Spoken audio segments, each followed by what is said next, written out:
ang katulad mo ay maging bahagi ng buhay ng anak ko. Dahil kung mayroong nakinabang sa tagumpay ng anak ko, yun ay walang iba kundi... Tay! Tay! Tay! Tay! I stop for this! Tay! Lumayas ka rito! Tay! Lumayas ka, Kurt!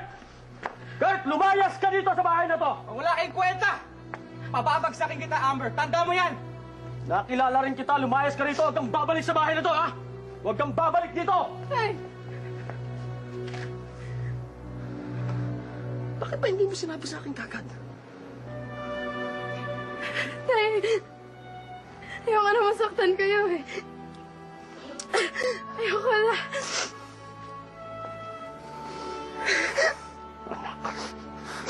Anak, kahit 1,000 beses ako masaktan, huwag lang yung ikaw, huwag lang ikaw.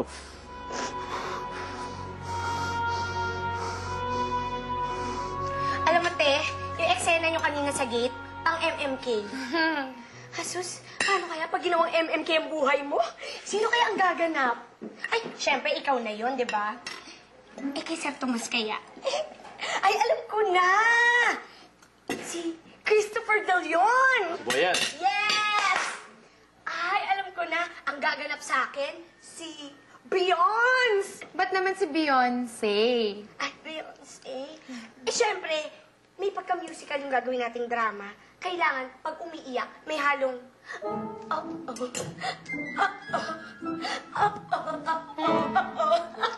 Social, di ba? Oo nga, nakakaiyak nga. Iyak ka na ba? Ay, may tao yata. Tingnan mo nga. Ang puso ko ay nagwawala tuwing kita'y makakasama. Ano ginagawa mo dito? Amber, dapat nalaman mo yung totoo eh. Alam mo, tinakot lang talaga ako ni Kurt eh. Sinabi niya sa akin, kaibigan niya yung manager ko. Tinakot niya ako na hindi na rin ako makakasayaw, pati na rin ng grupo. Kung hindi ko rin siya susundin. Amber, wala naman akong magagawa ron eh. Ako lang inaasahan sa pamilya. Sana maintindihan mo ako. Pero huwag kang mag-alala. Hindi na ako natatakot ngayon. Dahil ayoko mawala ka sa akin. Teka, meron pa. Kung ika'y mawawala, ang buhay ko ay baliwala. Kung ika'y mawawala, Amber ko, ano pa silbi ng buhay ko?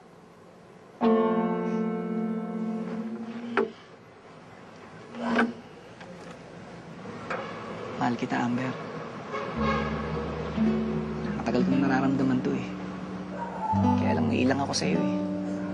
Siyempre, hindi tayo bagay. Pero wala ko intensyong saktan kita. Wala. Dahil mahal kita eh. Sana maunawa mo.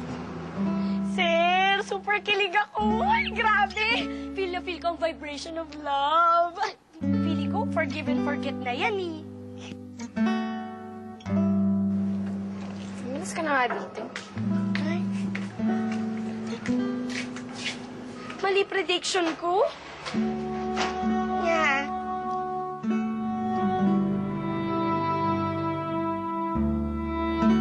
Minsan, hindi humingi ng patawad si nanay sa ginawa niya sa inyo.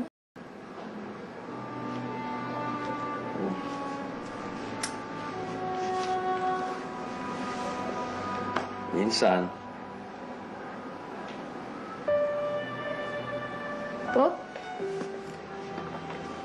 Siguro mga 7 taong ko noon. Nagpunta siya rito, bumalik, para humingi ng tawad. Po? Eh ano ho nangyari? Hindi niyo siya pinatawad? Nagpunta naman siya rito, bumalik siya para humingi ng tawad sa'yo, hindi naman sa akin eh. Kasi gusto kanyang kunin. Eh, hindi ko yung pinayagang mangyari. Masisisi mo ba ako, anak? Di po. Eh kung talagang mahal niya ako, hindi na siya naghintay ng 7 taon bago bumalik dito. At kung talagang mahal niya ako, hindi siya susuko. Babalik siya. Hindi lang para humingi ng tawad sa akin, kundi pati na rin sa inyo.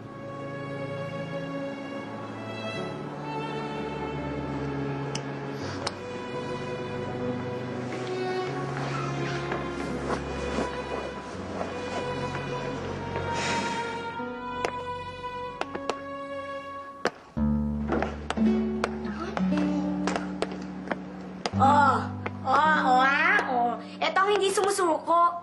Naku, te, mahal ka talaga ng isang to.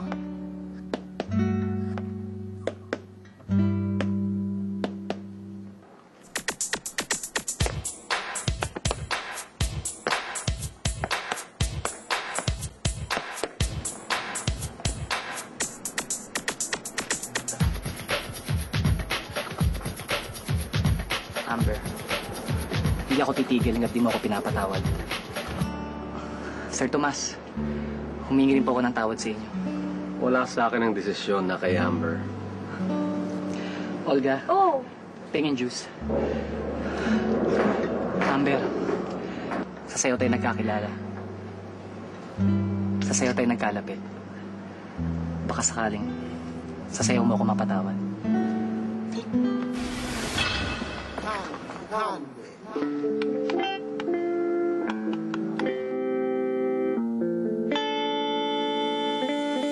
You got me so hypnotized, the way your body rolling round and round. That booty keep bumping, booty just bouncing up and down. Got me so hypnotized, the way your body rolling round and round. That booty keep bumping, booty just bouncing up and down. Got me so hypnotized. Booty just bouncing up and down. Got me so hypnotized.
Station.